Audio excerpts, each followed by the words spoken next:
එපා මේ දවසේ කෑව හොඳට. සද්ද නැවතුණා. මේ තියෙන්නේ බාර් එක. ඔය තියෙන සුදු පාට එළිය. ඒකට එන්න ඕනේ තව ටිකකින් ඉතින්. සද්දේ. මම නාසය මෙන්න මේ වගේ මඩුනේ කියන්නේ. අමුතුයි යා. මම මෙහි ඉන්නකොට වැඩියෙන්ම කාලය ගත කරන්නේ කියන්නේ එඩිටර් ලා ඉන්නවනම් මෙන්න මේ පඩිපෙළට වෙලා. මොකද මෙතනට තමයි මුළු පට්ටිපොළ ගමේම එක දිගට දර්ශනයක් පේන්නේ. මීදුම පේන එක, කන්ද, ඊට පස්සේ ඉර බහින එක, ඉර නගින එක ඔක්කොම බලා ගන්න පුළුවන්. මෙන්න මේ වගේ view එකක් තමයි රයිස්. මෙන්න මේක තමයි පේන්නේ. මෙන්න මේක බලාගෙන තමයි තේ බොන්නේ. මේක බලාගෙන තමයි වාඩි වෙලා ඉන්නේ. මේ ඉන්නේ මම. යාව්. අද ඉතින් ටිකක් හීතල දවසක්.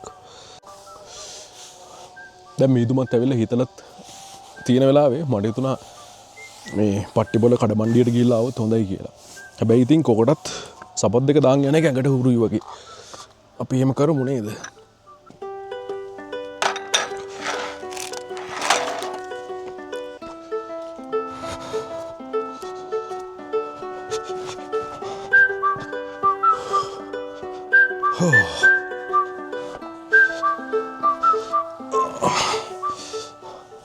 මොකද මේ අති පණ්ඩිතය වගේ ඕනට වැඩි හීතලේ ගිහිල්ලා ඔලුවක එක්කමක් එහෙම හැදුනොත් එහෙම අද හෙට උදේ මං යන්නත් එපයි.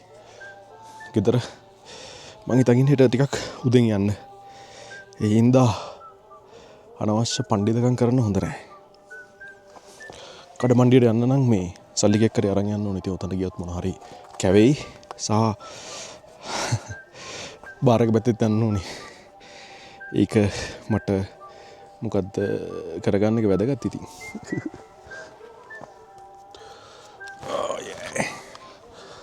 හරි. පේනවනේ. මීදුම ඔක්කොම වැහිලා තියෙන්නේ. හෙහේ. මේ වෙලාවට එළියට යන්න නැතුව කොහමද?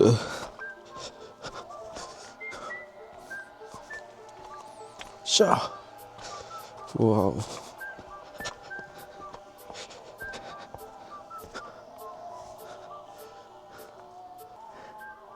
මට කිඹුමක් යන්න තමයි දැන් එන්නේ කියලා මට හිතෙනවා. තාම ආවේ නැහැ. මුලින්ම අපි පර්ස් එක ගමු කාර් එකකින්. යෝ. ඕකෙන් යන්නේ. වා ඉන්න. පර්ස් එක ගත්තා. මේක කොහොමද නැන්නේ. එක තියමු. පර්ස් එක, ෆෝන් එක. That's it.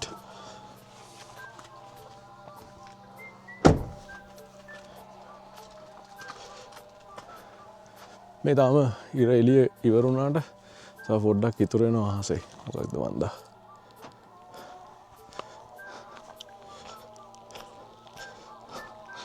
මට ඇත්තටම මේ පයින් කඩමණ්ඩියට මේ ගමනේදී යන්න හම්බුන්නේ නැහැ. ඉතින් හෙට මං කොහොමද යන හින්දා ඒකත් කරගත්තාම වැඩි සම්පූර්ණයි. අර මම කලින් පෙන්නුවේ මයි ලාල්ලංකලුයි කිලෝමීටර් 4ක විතර වොක් එකක් ගියේ කතාව. ඒක මරුවා. මම ඕක ගොඩක් දවසක ඉඳන් බලාගෙන හිටිය ගමන යන්න. ඒකත් මේ ගමනේදී පුළුවන් වෙච්ච එක ලොකු දෙයක්. පට්ටිපොළ කඩමණ්ඩියේ ඉඳන් මීටර 250ක් වගේ තමයි උඩට තියෙන්නේ නවතින තැන. ඉතින් ඔයගොල්ලන්ටත් මේ එනවනම් එතන ඉඳන් පයින් වුණත් එන්න පුළුවන්. ඉස්සර නම් ඉතින් ට්‍රේන් එකේ එන්න පුළුවන්. දැන් ට්‍රේන් තව ගොඩ දවසකට එන්න එකක් නැහැ කියලා තමයි මට නම් හිතෙන්නේ. මේ තියෙන්නේ පට්ටිපොළ පොඩි කඩමණ්ඩිය. මෙතන තමයි බස් එක එන්නේ. මෙතන එහාට බස් යන්නෙත් නැහැ.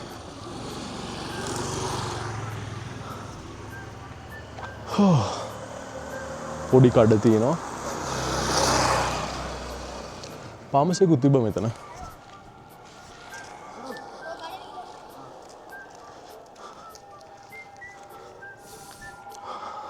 මෙතන බුදුමැදුරේ හඳුන් කූරු පත්තු කරලා මුළු කඩ මණ්ඩියම හරි සුවඳයි. මේ තියෙන එක කඩයක්. කෑම කනවා නම් මෙතනින් කන්නත් පුළුවන්. මම මෙතනින් එළවලු රොටි කෑවා. මේ මම යන පැත්තට තමයි පට්ටිපොළ ස්ටේෂන් එක තියෙන්නේ. අපි ඕකයක් දාමු මේ පැත්තට. හැබැයි මං හිතනවා කලවරේ පේන්නේ නැති වෙයි කියලා කිසි දෙයක්. වාහන එනවා. ඒගොල්ලෝ අර අපි නැවතට මම නැවතට ඉන්න තැන ඉන්න කට්ටිය දන්නේ. මේ ඉන්නේ බාර් එක. ඔය තියෙන සුදු පාට එළිය. ඒකට එන්න ඕනේ තව ටිකකින් ඉතින්.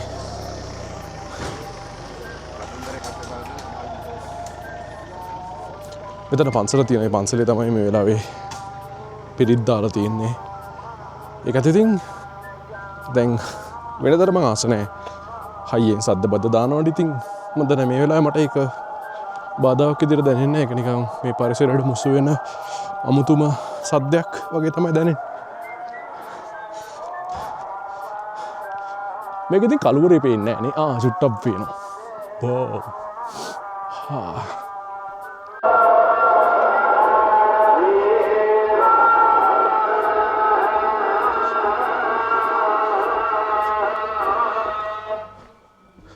සද්ද නැවතුණා.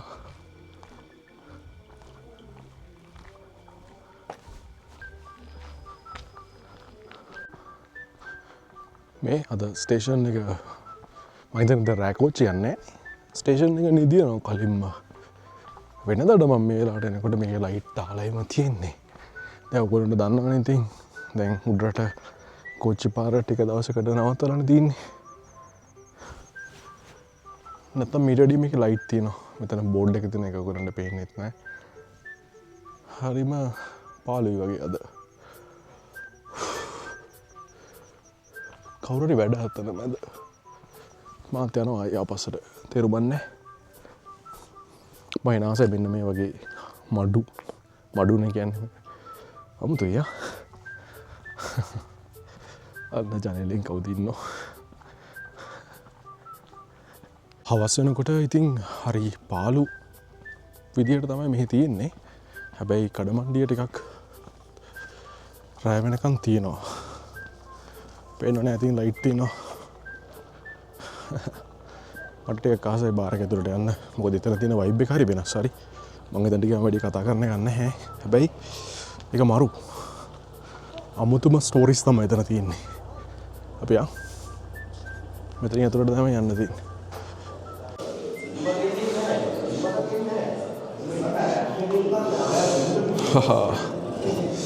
මට ඇත්තටම කිසිම අවශ්‍යතාවයක් තිබෙන්නේ නැහැ බොන්නේ උනට මේ වයිබ් එකත් ගන්න ඕනේ. පේනවද? වෙනදට මෙතන කැරම් බෝඩ් තියෙනවා, කාඩ් ගහනවාද, එහෙම දෙයක් පේන්නේ නැහැ. අද ටීවී එක මැච්. අම්මට සිරි මැච් එක අද තියෙනවද? ඕ, ඒ හින්දා වෙන්නේ නැති එනවා. මෙහි බයිට් කියලා තියෙන මෙන්න මේ වගේ ඒවා. කහ කඩල, ඒ වගේ නැත්තම් අර පොඩි බයිට්ස් තියෙන්නේ. ඒවා තමයි තියෙන්නේ. ඕනම ගොඩක් දේවල් ඕනේ නැහැ. සද්දේ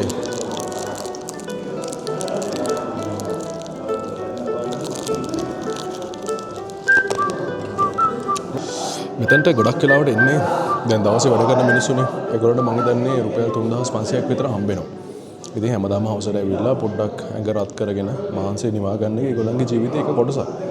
ඒක හරියද වැරදිද අපරාධිද සමහරවිට අපරාධිකුත් නැහැ. ඇයි දැන් නිකන් හිතන්න අපි හැමදාම වැඩ කරලා ඉඳලා හිටලා තමයි විවේකයක් ගන්න කොහේ හරි එන්නේ නිදහසේ ඉන්න. හවසට පොඩි අඩියක් එහෙම ගහලා. හැබැයි මේ මිනිස්සු හැමදාම මේක කරනවා.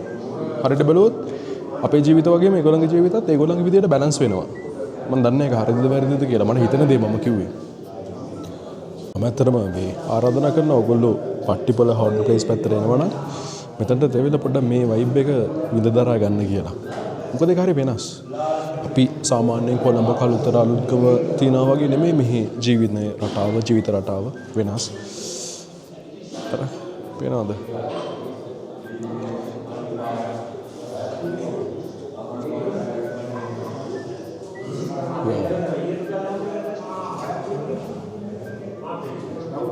මේ හිටිය අපේ බංගලෝයකට මේ මම ඉන්න තැන ෂැඩෝ මාස්ක් එකට එළවලු හිම ගියන කෙනෙක් මම දැකලා ඉතින් කතා කරලා දැයත් එනවා පොඩි ගල් ෂොට් එකක් අරගෙන හොඳ කයියක් හම්බෙයි කියලා මට හිතෙනවා මේ මිනිස්සුන්ගේ ජීවිත හරි මට කියන්න තියෙන්නේ පොඩ්ඩක් සරලයි ඒගොල්ලෝ අපි වගේ නෙමෙයි මහ ලොකු බලාපොරොත්තු වෙන්නේ නැහැ ඒගොල්ලෝ ඒගොල්ලන්ගේ වැඩේ කරගෙන ඉන්නවා හැබැයි ඉතින් අනිවාර්යෙන් මේ පැත්තේ ඉන්න කට්ටිය හවසට මෙතනට එනවා කියන එක නම් කොහොමත් වෙන දෙයක්. මේ හිතරත් එක්ක මේ පරිසරත් එක්ක ඉතින් ඒක නැතුව බැරුවද ඒකවලනේ මහන්සි වෙනවනේ දවසම.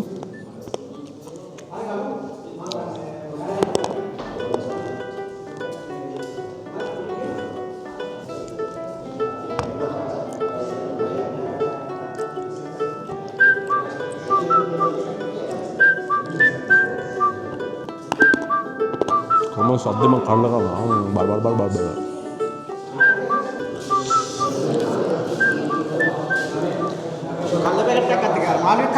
එපා මේ දවසේ කෑව හොඳට. අර කෑම මරුනේ කොහෙද? ෂැඩෝ එකේ. ඔය මොනවද? වයිට් කලර් එක. වයිට් කාලා. ඔය ඉපදලා තින්නේ මෙහෙද ගමම?